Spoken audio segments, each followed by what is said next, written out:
பேசலாமா லைவா? ஓகே. எல்லாருக்கும் வணக்கம். நான் தான் நிப்பாப் தமிழா. நேற்று இன்னைக்கு எங்கே நீங்கள் காணோம், உங்களை காணோம், ஆர் யூ சேஃப் அப்படின்னு நிறைய பேர் மெசேஜ் அனுப்புறீங்க. I am safe. அப்புறம் ஏன் ப்ரொட்டஸ்ட் நீங்கள் கோயம்புத்தூரில் ஒரு நாள் ஃபுல்லாக உட்காந்தீங்க, நைட்டு ஏன் கிளம்பி போயிட்டீங்க, உங்களுக்கு ஏதாவது ப்ரெஷரா? எந்த ப்ரெஷரும் கிடையாது. நான் எல்லாரும் நீங்கள் பயப்பட்டுட்டீங்களான்னு கேட்டாங்க. நான் பயப்பட்டுட்டு அங்கேருந்து போகல, நான் ரொம்ப புண்பட்டு அங்கேருந்து போயிட்டேன். இதுதான் உண்மை.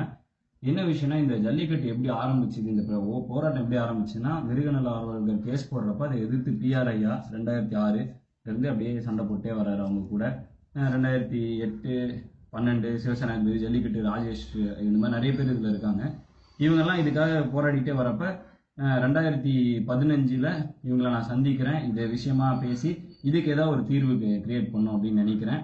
2016 நான் பிலீவ் பண்ணுறது ஒன்று தான். 2012 இறைவா, 14 வாடி புள்ள வாடி, அதே மாதிரி 16 இந்த விஷயத்தை நம்ம ஃபோக்கஸ் பண்ணுவோம் அப்படின்னு சமுதாயத்தில் நடக்கும் ஏதோ ஒரு பிரச்சனைக்காக குரல் கொடுப்பதை தொடர்ந்து ஆரம்பத்துலேருந்தே செஞ்சுட்டு இருக்கோம். அதன்படி டக்கரு அப்படின்னு ஜல்லிக்கட்டை ஃபோக்கஸ் பண்ணி ஃபார்மர்ஸோட வியூல இருந்து ஒரு வீடியோ போடுறோம். அதுதான் டக்கரு. அதாவது என் தலைவன் பாரதியை போல கவிதைகள் மூலம் இசையை கலந்து அது மூலமா மக்களுக்கு விழிப்புணர்வு இல்லை சமூக அக்கறை கொண்டு பாடல்கள் ஏற்றுவது, இதுதான் என்னுடைய நோக்கம். அப்படி வந்த பாட்டு டக்கரு. இதை தொடர்ந்து டிசம்பர் மாசம் இந்த மாதிரி இப்படியே போயிட்டே இருக்கு. ஜல்லிக்கட்டு நடக்குமா நடக்காதா? ஜனவரியில 4ஆம் தேதி 5ஆம் தேதி மெரினா ப்ரொட்டஸ்ட் நடந்ததுக்கு அப்புறமா திரைப்பட நடிகர்கள் நிறைய பேர் அதுக்கு முன்னாடி நாள் வரைக்கும் வர நிறைய பேர் திடீர்னு அவங்களுக்கு தமிழங்கிற உணர்வு இருக்கிறனால தான் பேசுறாங்க. யாரையும் தப்பு சொல்லலை. எல்லாரும் இதை தமிழனோட பிரச்சனை அப்படின்னு போறப்ப நான் என்ன பண்றேன்னா, பிஆர் ஐயாவும் சேனாதிபதியும் தான் ரியல் ஹீரோஸ், அவர்கள் பின்னாடி போகணும் எல்லாரும் அப்படின்னு சொல்லி அவங்க 2 பேரையும் பாப்புலரைஸ் பண்ண ஆரம்பிச்சது அந்த கட்டத்துல இருந்து. நான் அது ஏன் பாப்புலரைஸ் பண்ணேன்னா, மக்கள் கடைசியில் ஒரு ஒப்பீனியன் லீடரை தேடுவாங்க. அப்படிப்பட்ட ஒப்பீனியன் லீடர் திடீர்னு யாரோ ஒரு நடிகர் கிட்ட இது என்ன பிரச்சனைன்னு கேட்கிறப்ப, அவருக்கு ஜல்லிக்கட்டுக்கான பிரச்சனைன்னு சொல்லாம நிறைய விஷயங்கள் என்ன வேணா நடந்துடலாம்னு சொல்லி இவங்க 2 பேரையும் ஃபோக்கஸ் பண்ணி அதுல இருந்து உங்களுக்கு நிறைய நேஷனல் மீடியா எல்லா இடத்துலயும் உங்களோட கருத்துக்களை நீங்க பாத்தீங்க. ஸோ இதுதான் எங்களுடைய விஷயம். 2016 அலங்காநல்லூர்ல அந்த ஒரு சைலண்ட் ரேலி நடக்குது. அதை தொடர்ந்து தொடர் போராட்டமாக இது மாறிக்கொண்டிருக்கிறது. முதல் 2 நாள் நான் அலங்காநல்லூர்ல இருந்தேன். அடுத்த நாள் சென்னை மெரினா போனேன். அடுத்த நாள் கோயம்புத்தூர் போய் உட்காந்து காலையில இருந்து நைட் வரைக்கும் அங்கேயே உட்காந்துருந்தேன். இதெல்லாம் எதுக்கு அப்படின்னா, இந்த போராட்டம் அமைதி வழியாக நடக்க வேண்டும், அறப்போராட்டமாக இருக்க வேண்டும், ஜல்லிக்கட்டு வேண்டும் அப்படிங்கிற கோரிக்கையை வலியுறுத்தி இப்படி போயிட்டு இருந்துச்சு. கோயம்புத்தூர்ல காலையில இருந்து சாயங்காலம் வரைக்கும் நல்லா போயிட்டு இருந்துச்சு. பட் அங்க நடந்த சில விஷயங்கள் எனக்கு பயங்கரமா ஹர்ட் ஆயிடுச்சு. அதாவது ஜல்லிக்கட்டுக்கான போராட்டம்ங்கிறத மாதிரி அங்க நடந்த ஒரு 2-3 விஷயம் சொல்றேன். ஒரு மைக்ல நான் தான் காலையில இருந்து நான் தான் பேசிட்டு இருக்கேன். எல்லாரும் அங்க தெளிவா இருக்காங்க. ஏன்னா அவ்வளவு மாணவர்கள், பெற்றோர்கள், ஆசிரியர்கள் எல்லாரும் உட்காந்துருக்காங்க. எல்லாரும் தெளிவா இருக்காங்க. ஜல்லிக்கட்டுக்கு வேண்டும் தீர்வு. நான் அந்த வீடியோ கூட எடுத்து போஸ்ட் பண்றேன். அதுதான் எங்களுக்கு வேண்டும் அப்படிங்கிறாங்க. நிறைய பேர் வேற கருத்துக்களை பேசுறாங்க. அப்ப திடீர்னு ஒரு 10 பசங்க என்ன அண்ணா நீங்க இங்க போராடாதீங்க, அங்க போராடுங்க. இல்லப்பா எங்க உட்காந்தா என்னப்பா, இல்ல அங்க எங்க மைக் இருக்கு பேசுங்க.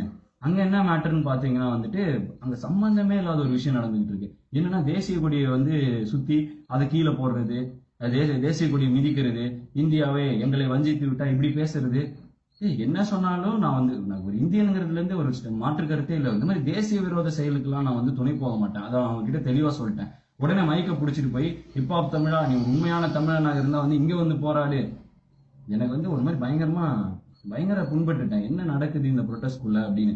இன்னொரு இடத்துல பாத்தீங்கன்னா ஒருத்தர் மைக்ல கோரிக்கை சொல்றாரு. என்னன்னா மத்திய அரசு இந்துக்களுக்கு மட்டும்தான் இது பண்ணுது, நாங்க முஸ்லிம்கள் இஸ்லாமியர்கள் என்ன இது இந்து முஸ்லிம் பிரச்சனையே கிடையாது, இது ஜல்லிக்கட்டுக்காக ஒரு பிரச்சனை நடக்குது, தமிழர் அடையாளத்துக்காக ஒரு பிரச்சனை நடந்துட்டு இருக்கப்ப இவர் இப்படி சொல்றாரு. இன்னொரு கேங் முஸ்லிம்ஸ் தான் ஃபுட்டு தராங்க, அவங்கள விடாதீங்க. எனக்கு ஒண்ணுமே புரியல. அப்புறம் சில பேர் நாங்க தான் ஃபுட்டு தருவோம் அப்படிங்கிறாங்க. என்ன நடக்குதுன்னு எனக்கு புரியல. நானும் அங்க இருந்து பார்த்தேன். ஒரு 10 மணி இருக்கும். கூட உட்கார்ந்துட்டு இருந்தேன். என் கூட காலையில இருந்து உட்காந்துட்டு இருந்த பசங்க என் கூடவே இருந்த ஒரு அண்ணன், நீங்க நம்மளுக்காக இருக்கணும்னு சொன்னாங்க. அண்ணன் தயவு செஞ்சு கிளம்பிடுங்கண்ணே, அவங்க வேற மாதிரி ஏதோ பண்ணிட்டு இருக்காங்க. எந்த அளவுக்குலாம் கொடுமைன்னா, என் போட்டோவை போட்டு இந்த பக்கம் பீட்டா போட்டோவை போட்டு ஃபுல்லா கெட்ட வார்த்தைகள் எழுதி, இவ்வளோ பர்சனலா நான் ஒரு வருஷமா இந்த பிரச்சனையில இருந்து பாதிக்கப்பட்டிருக்கேன். பீட்டா எனக்கு எதிராக தனிப்பட்ட முறையில குரல் கொடுத்தாங்க. ஒரு தடவை கூட நான் பீட்டாவை வெளிப்படையா திட்டினதே கிடையாது. அவங்க என்னைய தனிப்பட்ட முறையில தாக்குனாலும் நான் அவங்களை திருப்பி தாக்குனதே கிடையாது. பீட்டா சொல்லும் கருத்துக்களை தாக்கியிருக்கனே தவிர பீட்டாவை தாக்குனது கிடையாது.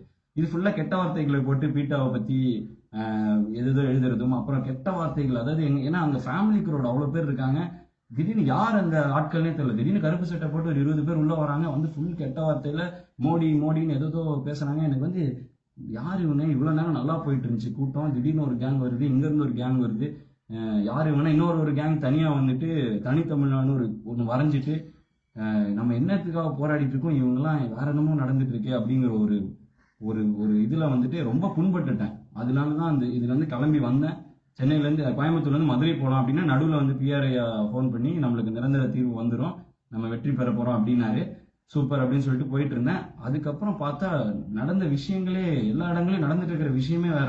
ஒரு கூட்டம்னா அங்க ஒரு 10 மைக் வச்சுட்டு ஒருத்தர் ஒரு கொள்கையை சொல்லிட்டு இருக்காங்க. ஒருத்தர் வந்து என்கிட்ட ஒரு இந்த கூட்டத்துல பெப்சி கோக்கை பேன் பண்ணாட்டி நான் செத்துருவேன் அப்படிங்கிறான் ஒருத்தன்.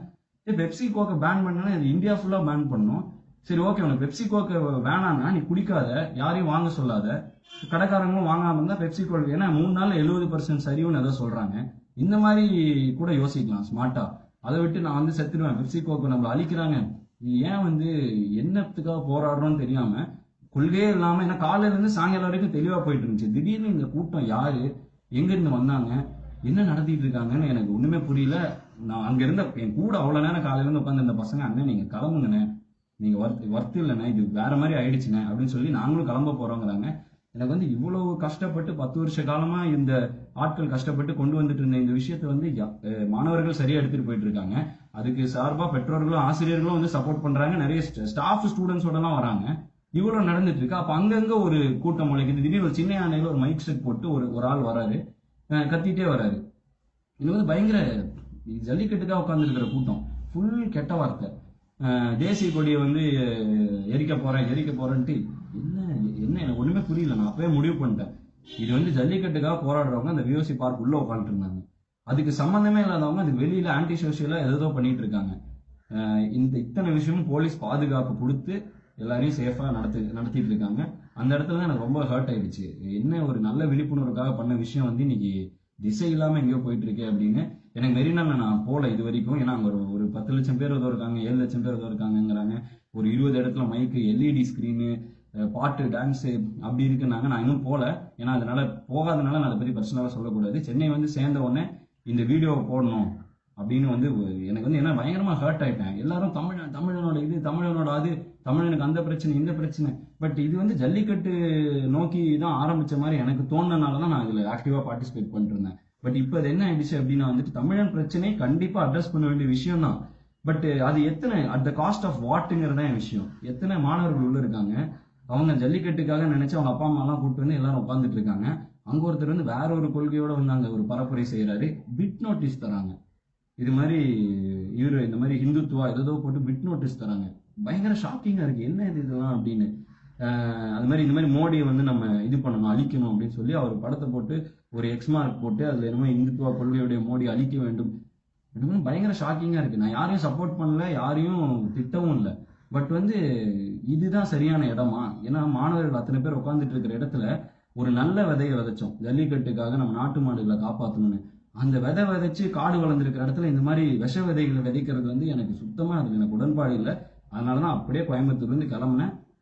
சுத்தமா இது வந்து வேணாம், இதுக்குள்ள இது வரைக்கும் நல்லா போயிட்டு இருந்துச்சு, இதுக்கப்புறம் இது வேற எங்கேயோ போயிட்டு இருக்கு அப்படின்னு. சரி, இதுக்கு என்ன தீர்வுனா, பிஆர் ஐயா, கார்த்திகை சிவசேனாதிபதி, இந்த ராஜேஷ் இவங்கெல்லாம் வந்து டெல்லியில போய் கவர்மெண்ட் கூட மூவ் பண்ணி ஏதோ பண்ணி நானே இவங்க மூலமா தான் தெரிஞ்சுக்கிறேன். ஏன்னா மார்க்கண்டேய கட்சி அவரோட போஸ்ட் பார்த்தேன், இது டெம்பரரி சொல்யூஷன் கேட்டா இல்ல, இது வந்து ஃபைனலா பில் பாஸ் பண்ணா இது பெர்மனன்ட் ஆயிடும் அப்படின்னு ஒரு போட்டிருந்தாரு. அங்க இருந்தா நானே தெரிஞ்சுக்கிறேன். ஸோ வந்துட்டு இவங்க வந்து இன்னைக்கு வந்து ஈவினிங் பிரஸ் மீட் வச்சிருக்காங்க, என்னையும் கூப்பிட்டாங்க, நீயும் வாப்பா தம்பி, நீயும் வந்து உட்காரு, நீயும் உன்னோட இதை கூட நீ அட்ரஸ் பண்ணலாம் அப்படின்னு சொல்லியிருந்தாங்க. ஏன்னா ஆரம்ப காலகட்டத்திலிருந்து நீ எங்க கூட இருக்க அப்படிங்கிற மாதிரி இந்த 4 பேருக்கு தான் அழைப்பு. பிஆர் ஐயா, சிவசேனாதிபதி ராஜேஷ் அண்ணன், நானு, இவங்க 4 பேருக்கு அழைப்பு. இன்னும் அவங்களே வந்து இந்த ஆர்டினன்ஸ் வச்சு இதனால என்ன நடக்கும், இதுக்கு அடுத்து என்ன கொண்டு போகலாம், இது என்ன, இது நிரந்தர தீர்வா, இது டெம்பரரியான சொல்யூஷன், அவங்களே என்ன முடிவு பண்ணல. அவங்களே நேற்றுல இருந்து இதை வந்து டிஸ்கஸ் பண்ணிட்டு இருக்காங்க, ஒரு மாதிரி ஸ்டேட்டஸ் போட்டு வந்துட்டு இருக்காங்க. அதை பார்த்தா நானே தெரிஞ்சுக்கிட்டு இருக்கேன். இந்த இடத்துல சம்பந்தமே இல்லாத கொள்கைகள் உள்ள கொண்டு வந்து பயங்கர ஆன்டி நேஷனலா போயிட்டு இருக்கிற ஒரு விஷயம். அந்த மாதிரி பண்ணோம்னா அந்த அமைப்புகள் தனியா போய் பண்ணலாம். இத்தனை மாணவர்கள் பெற்றோர்களோட லைஃப் அட் ஸ்டேக், அவ்வளவு பேர் அங்க உள்ள வச்சுக்கிட்டு விஷ விதைகளை விதைப்பது கண்டிப்பா அதுக்கு நான் உடம்பு போக மாட்டேன். என்னோட போட்டோ வச்சு பண்றது சுத்தமா எனக்கு பிடிக்கல. அது என் போட்டோ வச்சுட்டு கெட்ட வார்த்தைகள் எழுதுவது வந்து எனக்கு பிடிக்கல. ஏன்னா நான் அப்படிப்பட்ட ஒரு ஆள் கிடையாது. என்னதான் இருந்தாலும் இது வரைக்கும் நான் என்ன சொல்லிட்டு இருக்கேன்னா, யாரையும் திட்டக்கூடாது. ஏன்னா அதுதானே ஒரு ஒரு ஒரு சிவிலைஸ்டு ஒரு விஷயமா ஒரு பார்லிமெண்ட்ரியா பேசணும் இல்லையா? அன்பார்லிமெண்ட்ரி வேர்ட்ஸ் ஏன் நம்ம யூஸ் பண்ணணும்? இந்த போராட்டம் வேற எங்கேயோ போயிட்டு இருக்கோங்கிற ஒரு பயத்துல தான் வந்து நான் இதை பத்தி நேத்துல இருந்து இதுல இருந்து சுத்தமா வெளில வந்துட்டேன். நல்ல தீர்வு வேணும் நானும் வேண்டிட்டு இருக்கேன். நான் ஜல்லிக்கட்டு நடக்கணும்னு எனக்கு ரொம்ப ஆசை. ஏன்னா இதுல நான் மாடு வச்சிருக்கேன், நான் பர்சனலா பாதிக்கப்பட்டிருக்கேன். பட் இந்த மாதிரி இத்தனை மாணவர்களோட உணர்வோட யாரோ இயக்கங்கள், அதுவும் சில விஷயங்கள்லாம் எனக்கு ரொம்ப ரொம்ப பேடா இருந்துச்சு. எதுதோ நடக்குது உள்ளுக்குள்ள, பல பாலிடிக்ஸ் நடக்குது. அதுவும் அதை வந்து அந்த மாணவர்களும் ஆசிரியர்களும் பெற்றோர்கள் அதுக்கு உண்டாகிறாங்க. அது common man, common youngsters, IT க்ரௌட்ல இருக்கவங்க இவங்களுக்குள்ள இதெல்லாம் விதைக்கிறாங்களேங்கிறப்ப ரொம்ப கஷ்டமா இருக்கு. தேவையில்லாம திசை திருப்பி இன்னும் அதை பத்த வைக்கிறாங்க. இதுக்கு என்ன தீர்வுங்கிறது வந்து நீங்க அந்த பிரஸ் மீட்டுக்கு போனாதான் எனக்கே தெரியும். கார்த்திகனும் பிஆர்ஐயும் என்ன சொல்றாங்களோ அதுதான் அப்பதான் எனக்கே தெரியும். நான் அவங்க ஏதோ சொல்லி இப்ப அவங்களோட ஸ்டேட்டஸ்லாம் பார்த்தா நானே தெரிஞ்சுக்கிட்டு இருக்கேன். இப்படி இருக்கிற ஒரு விஷயத்துல இந்த போராட்டத்துக்கு வேற ஒரு கலர் அடிச்சு கொண்டு போறது வந்து எனக்கு அதுல உடன்பாடு இல்லை. அதனாலதான் நான் விலகிட்டேன். ஏன்னா வந்து என்னதான் பார்த்தாலும் போலீஸ் ப்ரொடெக்ஷன் இல்லாம இந்த ப்ரொடெஸ்ட் கூடி இருக்க முடியுமா? முதல்ல அலங்காநல்லூர்ல சைலண்ட் ரேலி போகணும்னு சொன்னப்ப ப்ரொடெக்ஷன் கொடுத்ததே போலீஸ் தான், ஆத்தரைஸ் பண்ணதே கவர்மெண்ட் தான். இந்த மாதிரி ஒரு விஷயம் இருக்கப்ப வந்துட்டு வேற ஏதோ விஷயம், இதுக்காக நான் கவர்மெண்ட் சப்போர்ட் பண்ணல, போலீஸை சப்போர்ட் பண்ணல, எந்த கட்சியை சப்போர்ட் பண்ணல. நான் உண்மையிலே ஒரு தமிழனா சொல்றேன். என்ன பிரச்சனைக்கு போராடுறோங்கிறத மறந்துட்டு என்னென்னமோ பேசுறோம், எதோ தீவிரவாதமா எதோ பேசுறோம், மதவாதமா பேசுறோம், அவனை கொல்லணும் இவனை கொல்லணும்னு பேசுறோம். அப்படிப்பட்ட ஒரு போராட்டம் வந்து எனக்கு சரியா படல. அதனாலதான் நான் விலகிட்டேன். ஸோ வந்துட்டு யாரும் இது வந்து எனக்கு திட்டுறதுன்னா திட்டலாம், பட் வந்து எனக்கு ரொம்ப இதான் பயப்பட்டியா அப்படின்னு கேட்குறாங்க. பயப்படல, புண்பட்டுட்டேன். அதனாலதான் வந்து நான் வேணாம்ப்பா இது அப்படிங்கிற மாதிரி அந்த நிலைமைக்கு தள்ளிட்டாங்க. அதுவும் என் போட்டோ வச்சு எதோ எழுதுறாங்க, அதெல்லாம் எனக்கு சுத்தமா பிடிக்கல. அதனாலதான் வந்து சரி வேணாம்ப்பா அப்படின்னு சொல்லி ஒதுங்க உட்காந்து நல்லது நடக்கும் நானும் வேண்டிட்டு இருக்கேன். இன்னைக்கு பிரஸ் மீட்டுக்கு அவங்க வந்துட்டாங்கன்னா நானும் அதே டைம்ல, ஏன்னா ஒருத்தர் ஒரு ஊர்ல இருந்து வந்துட்டு இருக்காங்களா, கூப்பிட்டாங்கன்னா நானும் போறதுக்கு ரெடியா, நானும் இப்போ சென்னை வந்து நானும் அமைதியா உட்காந்து வெயிட் பண்ணிட்டு இருக்கேன். ஸோ இதுதான் நடந்துகிட்டு இருக்கு. ஸோ வந்துட்டு எதோ பொருளையை கிளப்புறீங்க. நேற்று ஒருத்தன் வாட்ஸ்அப்ல வந்து உங்களை வந்து போலீஸ் கூப்பிட்டு போய் தனியா ஒரு நாள் வச்சிருக்காங்களான்ட்டு கேக்குறீங்க. பயங்கர ஒரு மாதிரி. ஏன்னா என்னை கேள்வி தப்பு இல்லை, இது நெட்ல பரப்ப ஆரம்பிக்கிறீங்க. எங்க ஃபேமிலி எல்லாம் நிறைய பேர் இருக்காங்க, எல்லாரும் பார்ப்பாங்க. என்னாச்சுன்னு எனக்கு அவ்வளோ கால் வருது. ஒன்னும் அவ்வளோமா ஏமா என்னமான்னு கேட்குறேன். இல்லை இப்படிலாம் பேசிக்கிறாங்க, எனக்கு ஃபோன்லாம் வருதுன்னு. தயவு செஞ்சு வதந்தியை பரப்பி இந்த பிரச்சனையை வேற ஏதோ பக்கம் கொண்டு போவாதீங்க. இதுதான் என்னோட அன்பான வேண்டுகோள். இதுக்கு நல்ல தீர்வு வந்து போராட்டம் வெற்றியில முடிஞ்சாதான் இத்தனை இளைஞர்கள் இத்தனை மாணவர்கள் கூடினதுக்கு ஒரு மரியாதை கிடைக்கும். அதனாலதான் இந்த விஷயத்த நான் சொல்றேன். அதனால இந்த பிரச்சனைக்குள்ள வேற பிரச்சனையை உள்ள புகுத்தி சம்பந்தமே இல்லாத பிரச்சனையை கொண்டு வந்து அதுல இருந்து இது இன்னும் இந்த போராட்டத்தை எங்கெங்கயோ எடுத்துட்டு போய் இது என்ன நடக்குதுன்னு எனக்கு தெரியல. அதனாலதான் நான் விலகிட்டேன். ஸோ வந்துட்டு நீங்க தப்பா நினைச்சு என்ன திட்டுறதுன்னா திட்டலாம். ஆனா நான் இந்த பாட்டை பண்ணி ஒரு விழிப்புணர்வு ஏற்படுத்தினது மக்களுக்கு அறிவுபூர்வமான ஒரு விஷயத்த தெரிவிக்கணும், நல்ல ஒரு விதமான போராட்டமா இருக்கணும் அப்படின்னு சொல்லி நான் போராட கூடினது. மக்கள் யாருமே கூப்பிடல, தெளிவா இருந்த முதல் 3 நாட்கள் தெளிவா இருந்தவங்க இன்னைக்கு எதோ தனித்தனி கும்பல்கள் இருக்கிறது எனக்கு பிடிக்குது. ஏன்னா இவ்வளவு ஏன் பேசுறேன்னா ரொம்ப எமோஷனலா ஹர்ட் ஆயிட்டேன். நான் ஏதோ நல்லதுக்கு பண்ண போய் என்னென்னமோ நடந்துட்டு இருக்குது, அது என் பேரை சொல்லி நிறைய பேர் நடத்திட்டு இருக்காங்கிறது எனக்கு சுத்தமா பிடிக்கல. அண்ட் இங்க இருக்கிற யாரு கூட அதே மாதிரி இன்னொரு விஷயம் வந்து என்னன்னா, நேத்துல இருந்து ஒரு போட்டோ, ஒரு 5-6 பேர் போட்டோவை போட்டு இந்த ஆக்டர்னு ஒரு 5 ஆக்டரை போட்டு அதுல என் போட்டோவை போட்டு நீங்களாம் மினிஸ்டர் ஆவாங்க, நீங்களாம் இதாங்க. அரசியல் வர அளவுக்குலாம் எனக்கு அறிவு இல்லை, அறிவு பத்தாது. நான் ஒரு கருத்தை எடுத்துக்கிறேன், ஒரு விஷயத்த சொல்லி மக்கள்கிட்ட விழிப்புணர்வு ஏற்படுத்துறேன். இதை மக்கள் போராடுறாங்க, அது அரசியல்வாதிகள் பாக்குறாங்க, அவங்க அதுக்காக ஒரு சொல்யூஷன் கொண்டு வராங்க. இது வந்து ஜனநாயக ப்ராசஸ். இது அன்னைக்கு பாரதியாரும் செஞ்சுக்கிட்டு இருந்தாரு. இதுக்காக திடீர்னு வந்து அரசியலுக்குள்ள வாங்க, நீங்க வந்து நாடாளணும், இது வந்து சுத்தமா எனக்கு பிடிக்காத ஒரு விஷயம். எந்த ஒரு இது அரசியல் நோக்கத்துக்காக செய்யல, நல்ல விஷயத்துக்காக செஞ்ச ஒரு விஷயத்த வந்து அரசியல் சாயமும் பூசாதீங்க. ஏன்னா கண்டத்தாது. உங்களுக்கே நான் சொல்றேன், I am not leader material, நான் லீடர் கிடையாது. அதனால வந்து தயவு செஞ்சு இந்த விஷயம்லாம் பண்ணாதீங்க. அண்ட் எனக்கு வந்து எமோஷனலா ஹர்ட் ஆகிறதுனால தான் இதெல்லாம் சொல்றேன். உண்மையிலே ஜல்லிக்கட்டுக்கு தீர்வு வேணும்னா இன்னைக்கு அந்த பிரஸ் மீட் நானும் அதுக்காக தான் காத்துட்டு இருக்கேன். அவங்க என்ன வந்து சொல்ல போறாங்கன்னு நானும் அதை தான் பார்த்துட்டு இருக்கேன். ஸோ நான் அதுக்காக வெயிட் பண்ணிட்டு இருக்கேன். உண்மையிலே தீர்வு வேணும்னா அவங்க இந்த பிரச்சனையை 10 வருஷ காலமா போராடிட்டு வந்தவங்க என்ன சொல்றாங்கன்னு கேட்கறது தான் எனக்கு சரின்னு படுது. அதனால தான் நான் அவங்களுக்காக வெயிட் பண்ணிருக்கேன். தயவு செஞ்சு என்னோட இதையே சொல்லியோ இது பண்ணியோ வேற ஏதோ கொள்கைகளை தயவு செஞ்சு பரப்பாதீங்க. நான் முழுக்க இந்த விஷயத்துல இறங்குறது ஜல்லிக்கட்டு வேணுங்கிறதுக்காக, நாட்டு மாடுகள் காப்பாற்றப்பட வேணுங்கிறதுக்காக. இதுல வேற எந்த சாயமும் பூசாதீங்க, வேண்டி கேட்டுக்கொள்கிறேன். தொடர்ந்து ஜல்லிக்கட்டுக்காக நான் குரல் கொடுத்து கொண்டே தான் இருப்பேன், நாட்டு மாடுகளுக்காக குரல் கொடுத்து கொண்டே தான் இருப்பேன். வேறு சாயம் பூசாதீர்கள், அவ்வளவுதான் என்னோட அன்பான வேண்டுகோள். நன்றி.